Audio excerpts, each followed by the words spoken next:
12 August বিরল পূর্ণ সূর্যগ্রহণ। দিনের বেলাতেই নামবে অন্ধকার। 2 বছরেরও বেশি সময় পর আগামী 12 আগস্ট বিশ্বের বিভিন্ন প্রান্তের আকাশে দেখা যাবে বিরল এক পূর্ণ সূর্যগ্রহণ। এ সময় চাঁদ পৃথিবী ও সূর্যের মাঝখানে এসে সূর্যকে পুরোপুরি ঢেকে দেবে। ফলে গ্রিনল্যান্ড, আইসল্যান্ড, উত্তর স্পেন, উত্তর রাশিয়া এবং পর্তুগালের একটি ছোট অংশে দিনের বেলাতেই কয়েক মুহূর্তের জন্য নেমে আসবে অন্ধকার।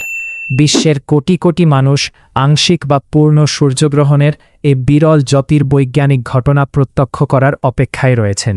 মার্কিন মহাকাশ গবেষণা সংস্থা নাসা জানিয়েছে 2024 সালের 8 এপ্রিলের পর এটি হবে বিশ্বের পরবর্তী পূর্ণ সূর্যগ্রহণ।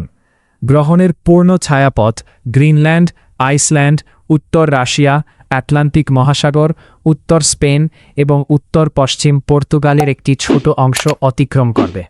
অধিকাংশ স্থানে পূর্ণ গ্রহণের স্থায়িত্ব 2 মিনিটের কম হলেও গ্রিনল্যান্ড ও উত্তর আটলান্টিকের কিছু এলাকায় তা 2 মিনিটের কিছু বেশি স্থায়ী হতে পারে।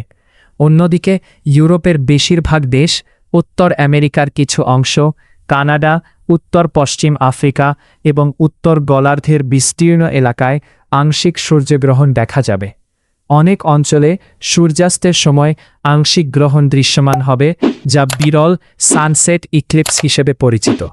জ্যোতির্বিজ্ঞানীরা বলছেন, ইউরোপের মূল ভূখণ্ড থেকে সর্বশেষ পূর্ণ সূর্যগ্রহণ দেখা গিয়েছিল 2006 সালে।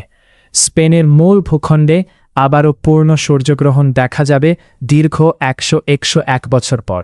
ফলে দেশটিতে এ ঘটনাকে ঘিরে ব্যাপক আগ্রহ তৈরি হয়েছে এবং ইতোমধ্যে বিভিন্ন শহরে গ্রহণ পর্যবেক্ষণের বিশেষ আয়োজন শুরু হয়েছে।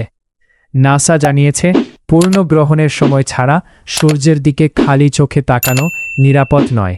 আংশিক গ্রহণের পুরো সময় জুড়ে অবশ্যই আন্তর্জাতিক মানসম্পন্ন সোলার ইক্লিপস গ্লাস বা বিশেষ সৌর ফিল্টার ব্যবহার করতে হবে।